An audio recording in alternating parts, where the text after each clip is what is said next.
Order! Order! You are an incorrigible delinquent at times.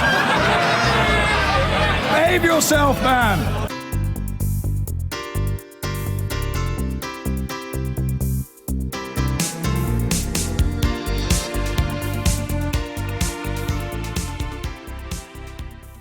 Now, though, a charity which aims to stop child sex abuse by working with offenders says 13,500 paedophiles have been in contact since it launched an online campaign exactly a year ago. Stop It Now was set up by the charity the Lucy Faithfull Foundation as the UK's first website and helpline service for people accessing indecent images of children. The aim is that people who are either committing an offence or fantasising about children can get support to try to change and manage their behaviour. The high figures echo concerns from Norfolk's Chief Constable yesterday. Simon Bailey said there could be 100,000 men in the UK who regularly look at obscene images of children online. So if many are actively seeking out help through the Stop It Now site, could this be an effective way of preventing child sex abuse? Let's talk to our correspondent Angus Crawford, who's been following the story, and we'll talk more about it with a panel of guests in just a moment. But first of all, Angus, that figure of 100,000 men possibly accessing indecent images of children online, where does it come from? Well, the short answer is more accurate research, and there is now sophisticated technology, software that can track these images as they pass through the internet in real time. So that gives them a really clear idea. Also experience now. They've had years now of experience at looking at what's going on online, but it's also worth looking at a historical view on this. Back in the early 90s, the Home Office did a study and it decided there was something like 7,000 indecent images of children in existence. Fast forward to today, the estimate is 100 million. Why? Well, the growth of the internet. Every single phone now is effectively a camera. Fast forward to today, we know that 3 years ago, the National Crime Agency, from its researches, thought there were 50,000 men in the UK who regularly viewed indecent images. What with all the new research, Simon Bailey, his view is that it's at least 100,000 men now doing that actively. And remember, every single one of these images is effectively a crime scene. It's a real child really suffering. So we've got the charity, the Lucy Faithfull Foundation, putting a service forward that encourages people who are looking at these images to go to them. I know that you've actually met one of the offenders who has turned to the Lucy Faithfull Foundation. Tell us a bit more about that. Indeed, his name that he wanted to use was David. We don't know his real identity. He wanted that protected for understandable reasons. He's the man next door. He's married. He has a family. He's middle-aged. He's middle class. He told me that he developed an obsession with adult legal pornography, but that then led him via links down a very dark place to a place where he was looking at illegal images. He said that effectively his moral compass was eroded by his exposure to adult pornography. He was finally arrested. He got help and he received a suspended sentence. He does now admit that what he did was wrong. He's clearly very sorry about what he did. This is David's story.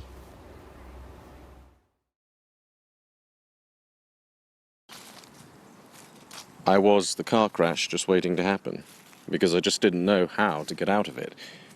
No one knocked on my door, so the next time you might view a bit more. You're on that downward spiral without realizing it. You're in a bubble and you're not comprehending the reality of what you're doing.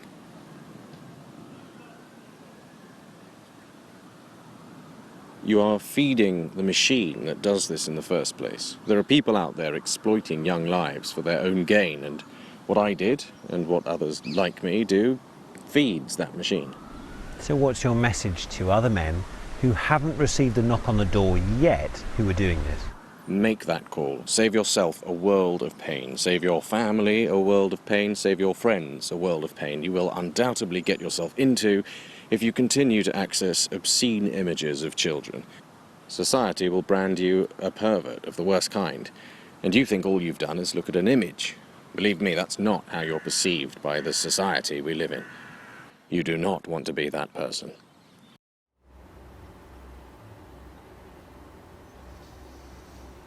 And so, obviously, Angus, thank you very much for bringing us his story. Let's talk more with Lisa Thornhill. She's a practitioner on the Stop It Now programme, which treats people who view online images of children. Also, Pete Saunders from the National Association of People Abused in Childhood. He is a survivor of child sex abuse. He's sceptical as to whether focusing on offenders is effective. And Charlotte Tibbetts is also a survivor who now gives counselling to others. She thinks offering help and support to offenders online is a good thing. Thank you all very much for joining us. Thank you.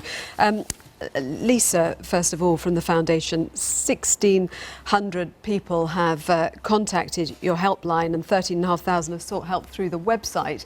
Just talk us through what a typical approach and case would be. So often we get people contact us on our free and confidential helpline. Sometimes they have been arrested and the police will have given them our number. Often they're in a state of shock. They've perhaps been looking at images for a long time and not been caught. Often, like the example that you gave, they can be in a family situation. The family might have no idea of what's been happening. If they're in contact with the police, they can get access to our face-to-face service, which is our Inform Plus programme. We work alongside the police. We make it very clear to people that get in touch with us that if they admit offences that the police don't know about, we pass that information on. It's a very challenging programme. It requires people to be motivated and want to make changes. And for those who want to access anonymous help, they can go to our website, which has a self-help section. Okay, well, let's bring in Charlotte, because you were abused as a child. Do you think that helping people who are looking at child porn is a good way to help victims?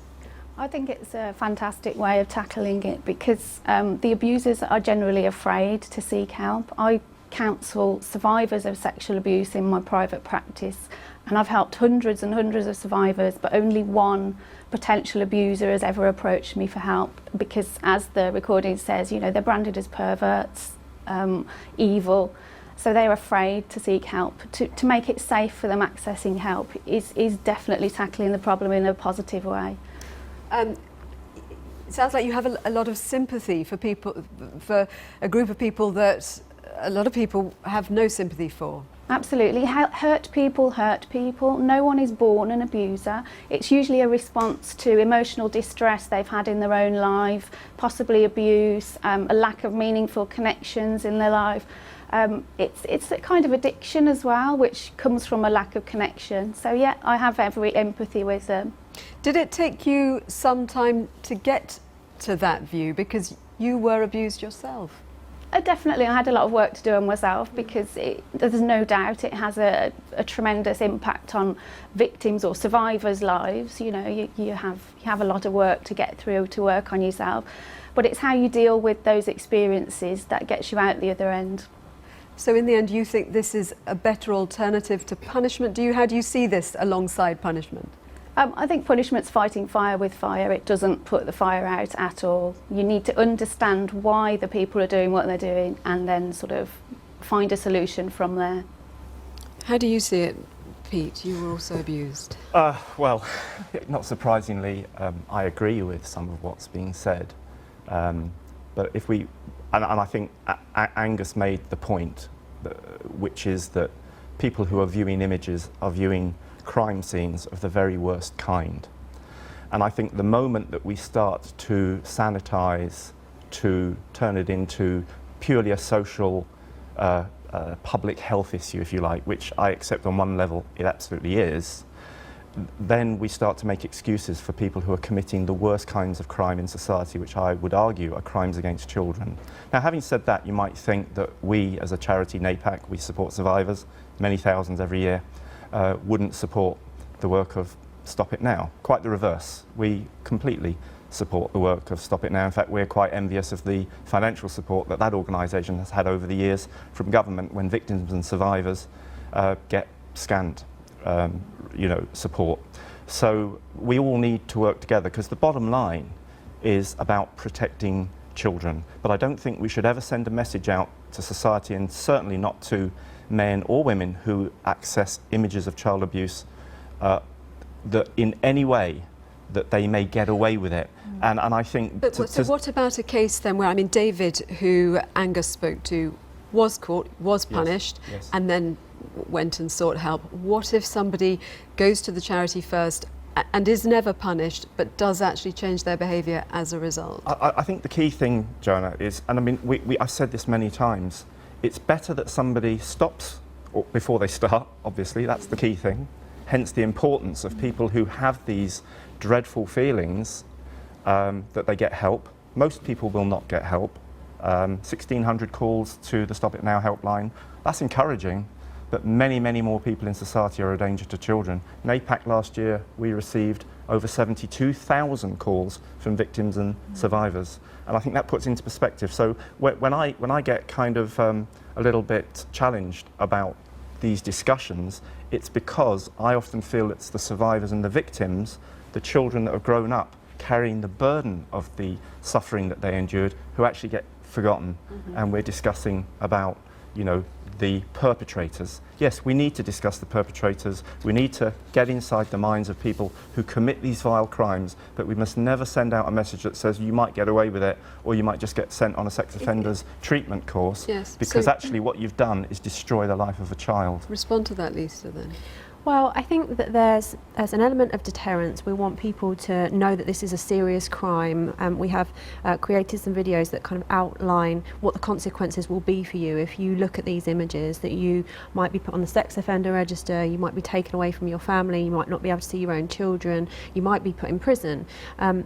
The problem with prison for some offenders is that they might receive a very short sentence which doesn't give them access to any kind of treatment programme that will address their offending behaviour. Now, today I've talked a lot about helping offenders, but it's not just about help, it's also about challenging their beliefs. You know, the people that come to us are often very ashamed of their behaviour. It's not something that you can readily ask many people for help about. It's not the kind of problem that people are able to hear, because it's an abhorrent crime. You know, we don't excuse the behaviour of offenders. This is a very serious crime, and it's not just a crime scene, it's also Just the fact... briefly, because we're almost out of time, but what would you say the success rate is amongst the people that come to you and want to change? Well, we've had overwhelmingly positive response from the people that we've been in contact with, and the other agencies are, you know, very respectful of our work. Would you say anybody can be turned around? Absolutely. People who want to change can change, and that's the message we want to get out there to people, is that if you want help to stop this awful crime, then please get in touch with us. Lisa, Peter and Charlotte, thank you all very much. Thank you.